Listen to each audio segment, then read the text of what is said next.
I'm Andrew Schwartz, and you're listening to The Truth of the Matter, a podcast by CSIS where we break down the top policy issues of the day and talk with the people that can help us best understand what's really going on.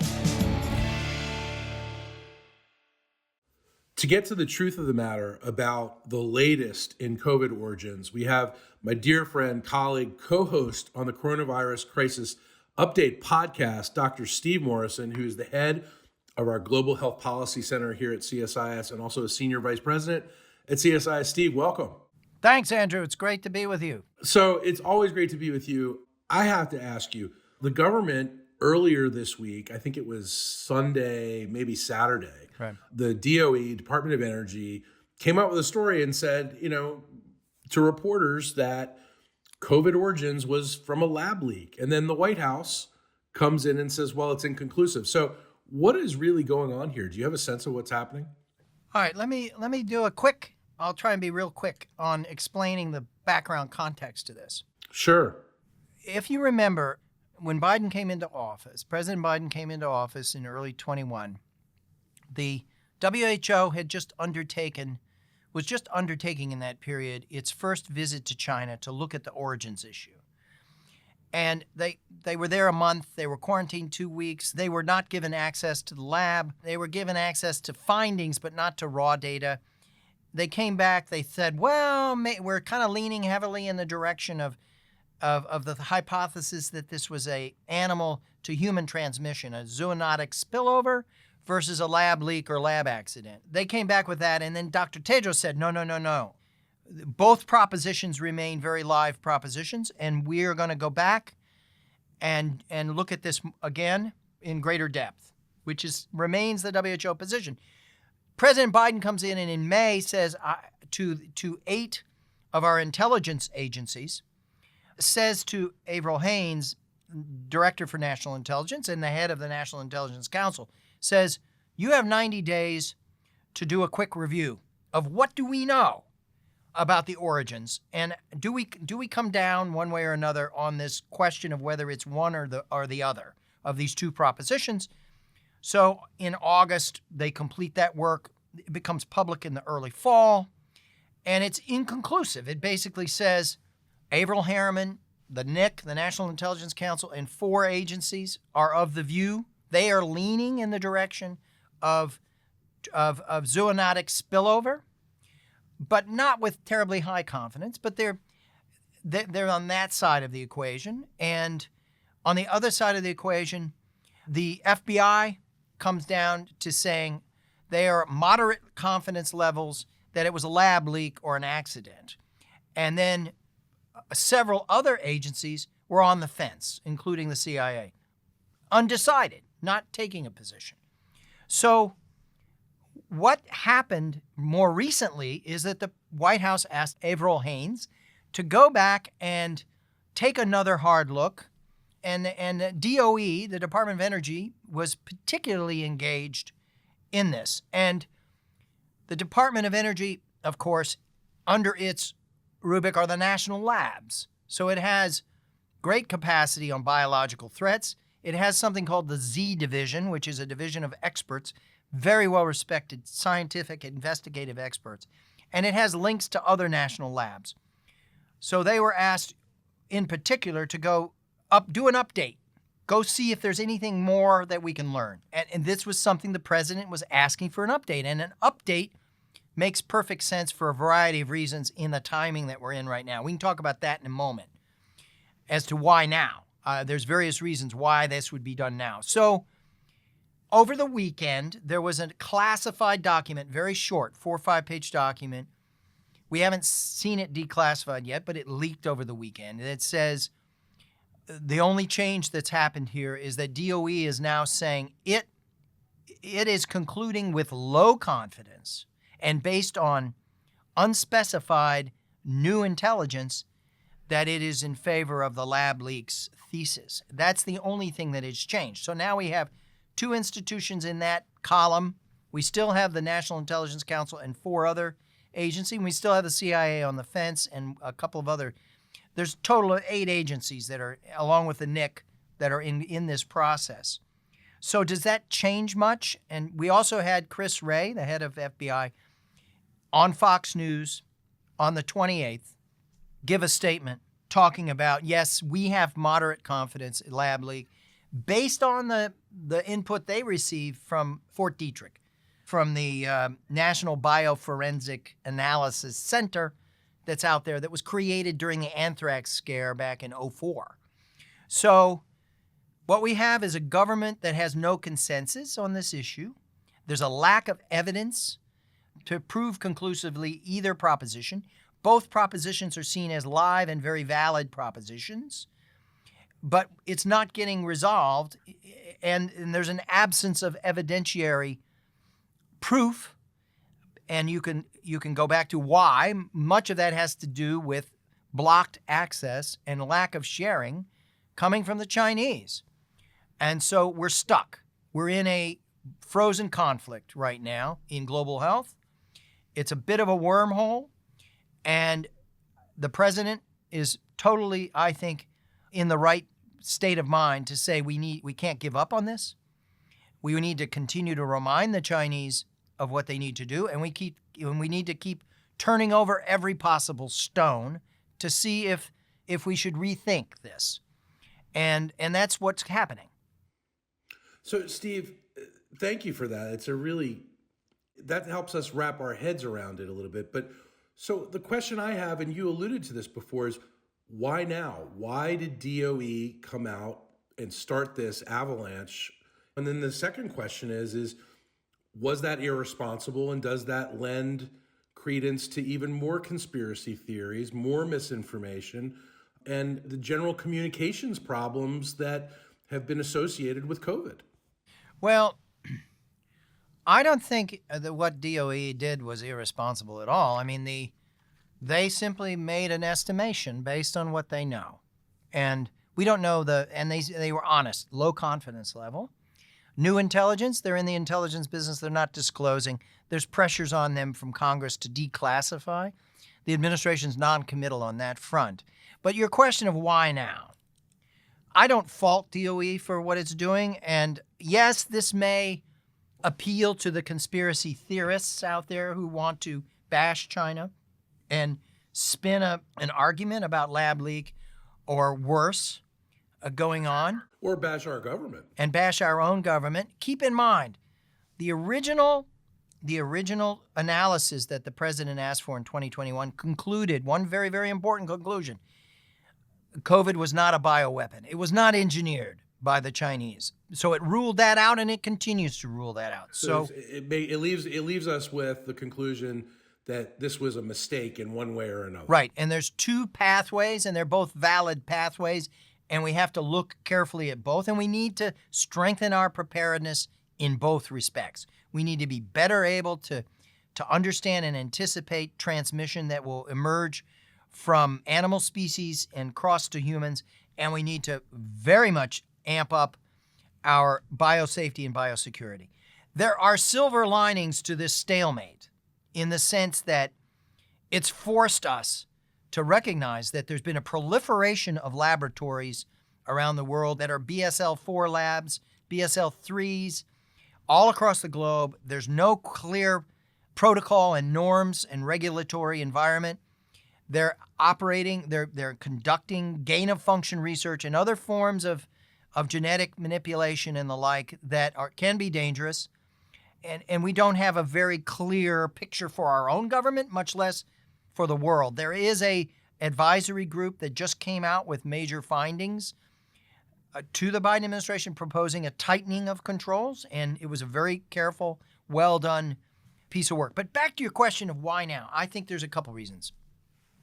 One is the geopolitical environment. We are in the nadir of U.S.-China relations. We've never been in a situation as starkly negative, confrontational, and dangerous. On so many issues. We've had the balloon episode, we've got Ukraine, we've got Taiwan, we're decoupling, we have the CHIPS legislation where there's clashes around denying access to technology, reshoring stuff to the United States in terms of chips. And this is part of this issue of COVID origins and lack of cooperation sits in this bigger complex in which the confrontation has escalated. And so having the administration come forward with another reminder is totally consistent with all the other reminders. Don't give weapons to the Russians for Ukraine. Don't make a mistake on Taiwan. And by the way, why don't you come to terms with the COVID origin and cooperate? WHO still is claiming the desire to go out and do a next investigative mission. There's been mistaken reports that they've abandoned that. They have not. But they're awaiting signals that they will be able to do this. So that game is not over. So the geopolitical piece. The second piece, of course, is Congress. We've got in the House of Representatives, we have no less than 4 or 5 committees that are interested in this topic. We have the Select Committee on the Coronavirus Pandemic, the new committee created under the Republican control of the House. Next March 8th, big hearing. It's going to take this issue up. We have the Energy and Commerce Committee, which has jurisdiction over this and is very active. The Intelligence Committee itself has already done some report and is tracking this issue. Then you have the China Select Committee, the big committee that had its enormous inaugural session yesterday.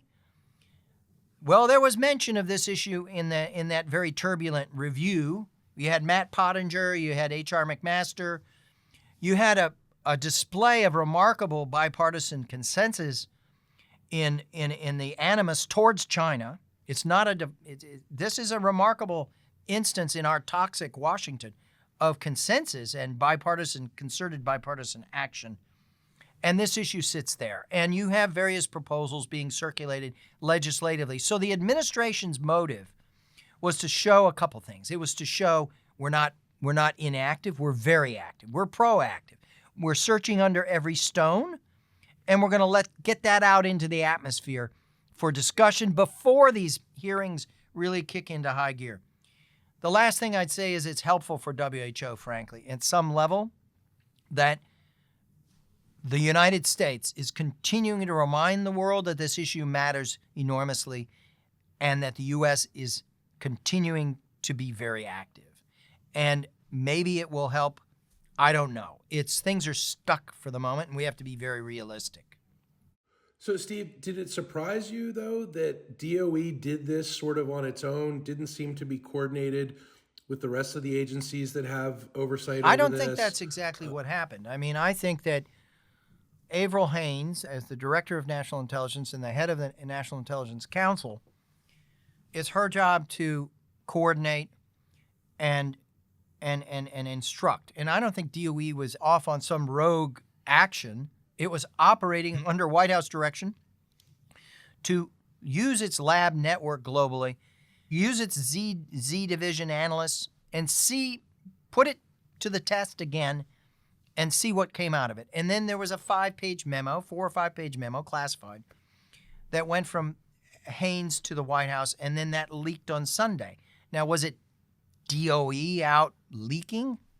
I don't know. I mean, my guess is the White House wanted this information out in the environment in order to push the debate. Will this feed some conspiracy thinking? Yes, but hopefully what it really does is spur the recognition that the lab leak, lab accident possibility is a very legitimate thing that requires very careful continued scientific work. Your point that this particular situation with China is not isolated from all the other things going with China. Of course, at the same time that this reporting was coming out, you had the director of the CIA, Bill Burns, going to Sunday morning television and talking about how the intelligence community has some confidence that China is considering arming Ukraine. So it seems that you could see how those two things could be connected. Oh, yes. I don't think this is some accidental or peripheral development. This is intentional, and it fits within a broader White House strategy, and it ties to what's happening on the Hill, and it ties to our communication to China in this moment of crisis. And we are in we're in an extraordinary moment of confrontation between ourselves and China at higher and higher risks.